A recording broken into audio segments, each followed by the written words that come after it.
Hello বন্ধুরা, ইতিহাস অনুসন্ধান ক্লাসে তোমাদের সকলকে স্বাগত। তো আমরা মাদ্রাসা সার্ভিস কমিশনের যে এমসিকিউ স্পেশাল সিরিজটা শুরু করেছিলাম ইতিহাস বিষয়ের ওপরে, আগের ভিডিওতে আমরা গুরুত্বপূর্ণ 25টি প্রশ্ন নিয়ে আলোচনা করেছিলাম ষোড়শ মহাজন পদের ওপর থেকে।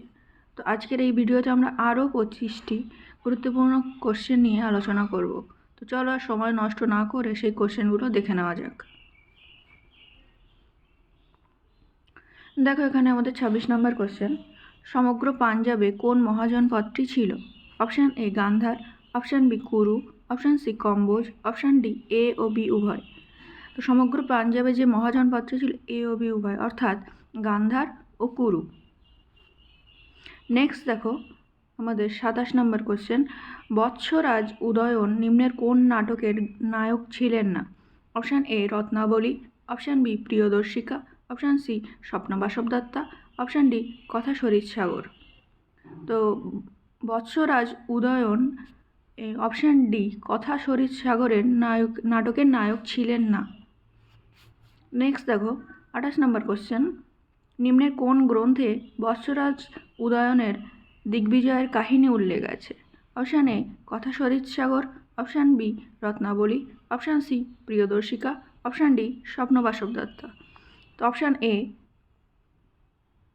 কথা শরীরসাগর হয়ে যাবে আমাদের এখানে রাইট অ্যান্সার। নেক্সট দেখো 29 নম্বর কোশ্চেন, নিম্নের কোন মহাজনপদটি বর্তমানে পাকিস্তানে অবস্থিত?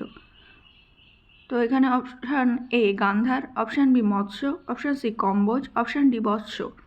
তো যে মহাজনপদটি বর্তমানে এখন পাকিস্তানে অবস্থিত সেটা হলো অপশান এ গান্ধার। নেক্সট দেখো, তো বন্ধুরা ভিডিওতে এগিয়ে যাওয়ার আগে তোমাদের কাছে একটাই রিকোয়েস্ট থাকবে যে তোমরা যদি এখনও আমাদের চ্যানেলটি সাবস্ক্রাইব না করে থাকো তাহলে অবশ্যই আমাদের চ্যানেলটি সাবস্ক্রাইব করে নিও, কারণ এরকম কন্টেন্ট আমরা প্রতিনিয়ত আপলোড করছি এবং আশা করছি যে আসন্ন মাদ্রাসা সার্ভিস কমিশনের যে এক্সাম আছে সেখানে তোমাদের ইতিহাস বিষয়ের ওপরে এগুলি গুরুত্বপূর্ণ কোশ্চেন হবে। তো যদি ভালো লাগে ভিডিওটি অবশ্যই সাবস্ক্রাইব করে নিও। নেক্সট দেখো 30 নম্বর কোশ্চেন, শ্রেণিক উপাধিটি কে গ্রহণ করেছিলেন? Option A Bimbisara, option B Mahapadma Nanda, option C Ajatashatru, option D Dhana Nanda. সঠিক উত্তর হবে অপশান এ বিম্বিসার।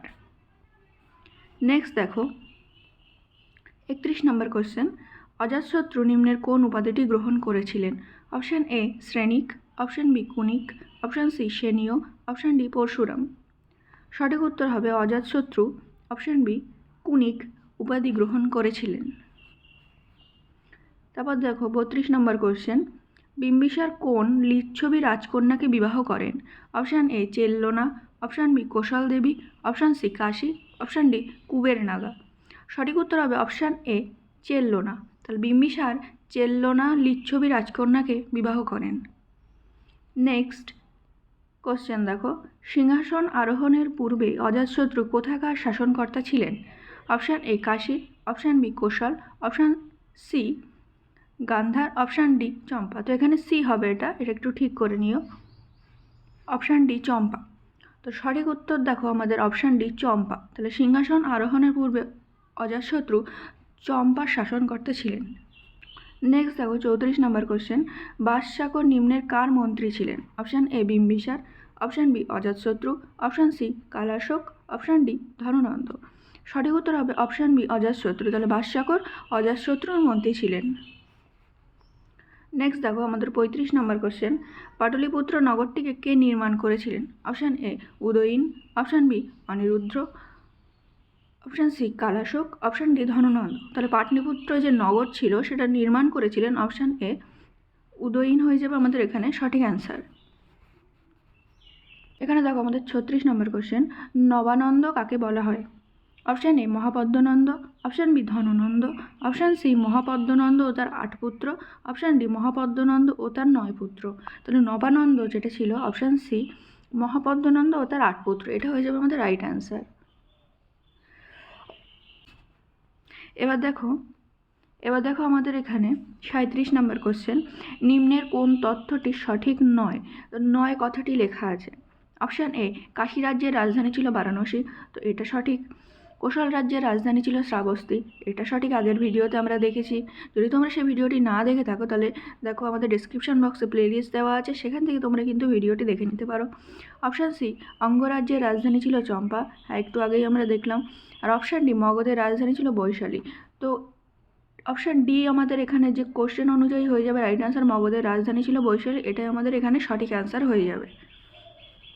নেক্সট দেখো 38 নম্বর কোশ্চেন, নিম্নের কোন তথ্যটি সঠিক নয়? তো অপশান এ, কুশীনগর ছিল মল্ল রাজ্যের রাজধানী, এটা সঠিক।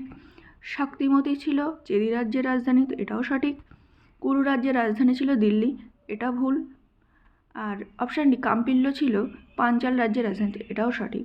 তো আমাদের এখানে কোশ্চেনটা কি করেছে যে সঠিক নয়, তো অপশান সি আমাদের এখানে রাইট অ্যান্সার হয়ে যাবে, যে কুরু রাজ্যের রাজধানী ছিল দিল্লি। নেক্সট দেখো, ঐতরেয় ব্রাহ্মণ নামক গ্রন্থে কোন রাজ্যের সমৃদ্ধির কথা উল্লেখ আছে? Option A Kashi, option B Magadha, option C Kosala, option D Anga. তো ঐতরেয় ব্রাহ্মণ এটা ছিল অপশান ডি অঙ্গরাজ্যের সমৃদ্ধির কথা উল্লেখ আছে। নেক্সট দেখো, এখানে আমাদের 40 নম্বর কোশ্চেনটা কী বলেছে, নিম্নের কোন তত্ত্বটি নির্ভুল নয়? এখানে কিন্তু নয় কথাটির উচ্চারিত আছে। তো যেহেতু আমাদের মাদ্রাসার যে পরীক্ষা হতে চলেছে সেখানে কিন্তু নেগেটিভ মার্কিং আছে, সুতরাং আমাদের কোশ্চেন এবং উত্তর উভয়কে কিন্তু খুব ভালো করে নজর দিয়ে করতে হবে। অপশানগুলো দেখব। অপশান এ, মথুরা ছিল সুরসেন রাজ্যের রাজধানী। অপশান বি, বেত্রবতী ছিল অবন্তী রাজ্যকে উত্তর ও দক্ষিণে ভাগ করেছে। তক্ষশিলা ছিল গান্ধার রাজ্যের রাজধানী, আর পোটালি ছিল কম্বোজ রাজ্যের রাজধানী।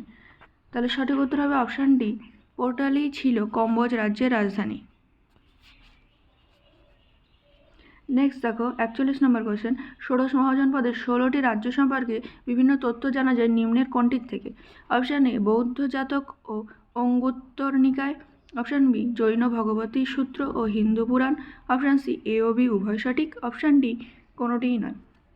তো বন্ধুরা, তোমাদের সাথে একটা ট্রিক্স আমরা শেয়ার করছি, সেটা হলো যদি কোনো কোশ্চেনে তোমরা যদি দেখো এ ও বি উভয়ই আছে, বেশিরভাগ ক্ষেত্রেই দেখা গিয়েছে যে এ ও বি এই কোশ্চেন যেখানেই থাকবে সেখানে কিন্তু এটা সঠিক হবে। তো এই কোশ্চেনের অ্যান্সারও এটাই হবে, এ ও বি উভয় সঠিক। নেক্সট দেখো 42 নম্বর কোশ্চেন, ষোড়শ মহাজনপদের দুটি প্রজাতান্ত্রিক জনপদের একটি হলো ব্রিজি আর অপরটি কী? Option A Ashmaka, option B Malla, option C Anga, option D Kashi.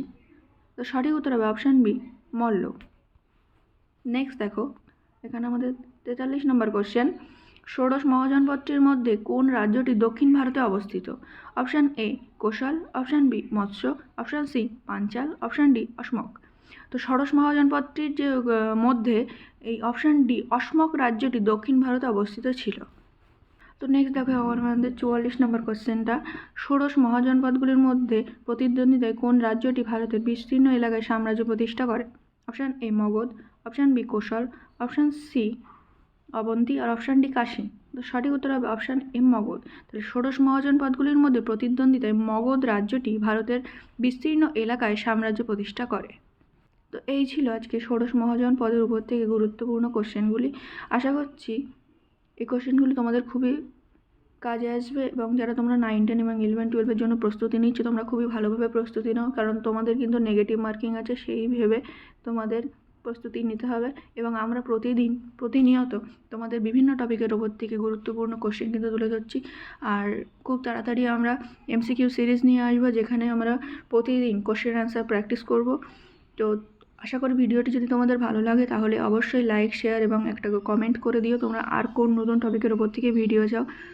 তো এইভাবে আমাদের পাশে থেকো।